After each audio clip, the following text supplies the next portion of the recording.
What a game that was. Manchester City 3, Tottenham Hotspur 3. That's how it sounded on talkSPORT as all the goals were going in. This is The Social on talkSPORT 2 with me, Ollie Klink, alongside Chelsea fan and broadcaster Rory Jennings. Rory, I mean, it was a mad Sunday anyway, and then you had that absolute feast of football, proper Barclays. It was amazing, wasn't it? It was. You've got to give a lot of credit, I think, to Tottenham Hotspur for the way they approached that game. Yeah, I think that's fair. I think we should certainly start there, acknowledge their contributions to the game, admire their style, and they certainly deserve something. Like, you know, we will talk in a moment, I'm sure, about Manchester City, in my opinion, being robbed. Like, I really do think that it was bang out of order, and I think Simon Hooper should be sacked. But I'm assuming this is the decision at the end. Yeah, of course. Let's speak about that in a minute. Yeah, go on then. But it's ludicrous. But before we do that, it is important to give Tottenham Hotspur an acknowledgement for their resilience, particularly considering their injury crisis and the fact that, you know, they have key personnel out, both through injury and suspension. I think we should admire the contribution from certain players. I thought that Dogie was just masterful. Brilliant. Brilliant performance from him. And I think Postecoglou also deserves some credit for sticking to his guns. In my opinion, prior to the game, I suggested that if they do stick to their guns and they play their open attacking style, they will be battered. I tell you, I had about 3 or 4 texts exactly like that before this game started. This will be 5 or 6. This will be a laughing stock. This will be Spurs all over again. And actually, I think they deserve so much credit, as you said, for not just sticking with that in a defensive sense, but they took it to Man City. They were ahead within the first 7 minutes. I thought, you know, you picked out a doggy. I thought Son had a brilliant game as well, and Kulusevski. And actually, you mentioned the key personnel out. Obviously, the 2 key players there are Van der Ven with his pace at the back, but also Maddison in that creative sense. And actually, Tottenham found a way to go to the home of the champions and play in a way where... They scored 3 goals. They took it to them and they scored 3 goals. I think they deserve a lot of credit their for that. commitment to Ange Postecoglou's ethos, their commitment, I suppose, in some way, to entertain, to play proper football, or at least what is perceived as being proper football, absolutely they deserve acknowledgement. And the just result was a point for Tottenham.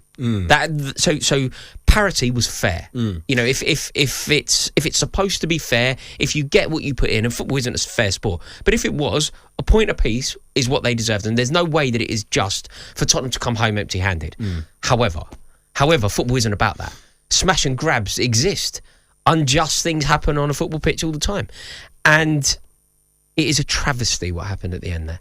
Because imagine the scenes of Jack Grealish going through, I think it was so set up for him, by the way, to lob Vicario. I think that's what we were on for. Should we just set the scene, just in case some people might not have seen what happened here? So Haaland picks it up, doesn't he, about midway through his half. He gets fouled as he plays the ball. He gets fouled, keeps the ball, gets up and plays on. Gets up, that's it. Gets up and then fires it over the top, and Grealish is in. He's probably got, what, about 25 yards to the edge? He's got a long way to go, but I think it's fair to say...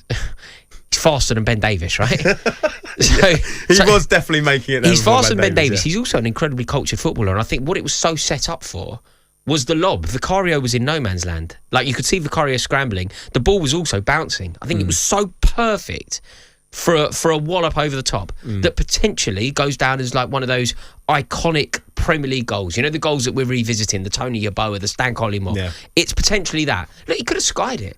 He could have missed it. He could have fallen over his laces. Who knows? But we should know. And what shouldn't have happened is somebody as inept as Simon Hooper has prevented us from knowing. He's prevented the opportunity from coming through for no reason. Like, I genuinely did him a favour.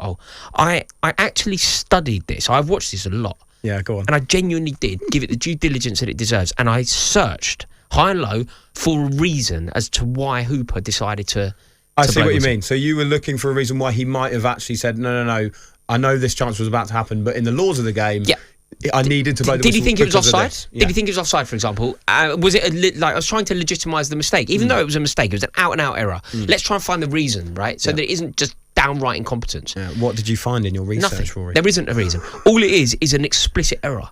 That's all it is. It is only an out-and-out error. See, this sounds a bit strange. I don't know why, but because of that, like you, I was like, well, why has he stopped that?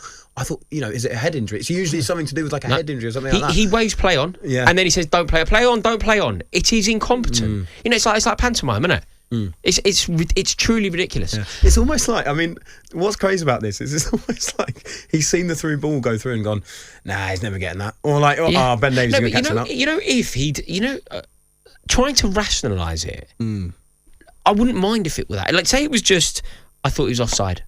But he can't have thought he's offside because the flag's down. I've checked. I've done this research, right? So he didn't think it was offside. You can't possibly think that City are better placed for a free kick. Free kick on the edge of the box, maybe. You go, no, free kick is... The advantage here is the free kick, not the play on further. Yeah, I see what you mean, yeah. Right? They're midway through their own half. There's literally no logic. The only logic is error. Human error. Yeah. That's all it can be, right? Yeah. So... I think now what should happen is Hooper should be sacked, not relegated, because I find that really offensive. There's big clubs in the Championship. I think he should be sacked. He's not up to the job, is he? If you are clearly, so clearly out of your depth, incapable of doing your job, if you can make these sorts of... But to be fair to him, do you know what? He actually, to defend him a bit... You're going to tell me he had a good game here, aren't you? He did have a good game until that moment. No, that moment. But that's not how life works, is it? I'm not saying that means he had a good game overall. I'm just saying up to that moment, I thought he did referee the game very well. Yeah, fine. But then when you make a sack, you literally mean he completely loses his job. He doesn't even go to the Championship. No, because that's unjust. I'll tell you what, Queen's Park Rangers, as much as I don't like them, and there's an antipathy with Chelsea, Queen's Park Rangers deserve good refs. They shouldn't get someone who's proved to be incompetent. The Championship's a good league. They shouldn't get cast-offs from the Premier League. If you're not good enough to ref in the Premier League, you're not good enough to ref in the Championship. Okay. It's out of order. I don't understand why people, and you're doing it, everyone's winding me up. Why is everyone so passive about this? Why is everyone like, it's about it? Well, we'll run out of refs, Rory, to be honest. Good. That's the main problem. Good. Let's find the best refs in the world. Who's going to do it? I don't care. Find people who are the best. There's no point in just persevering with ones that we know are rubbish. Okay. On AM, on DAB, via the talkSPORT app and on your smart speaker.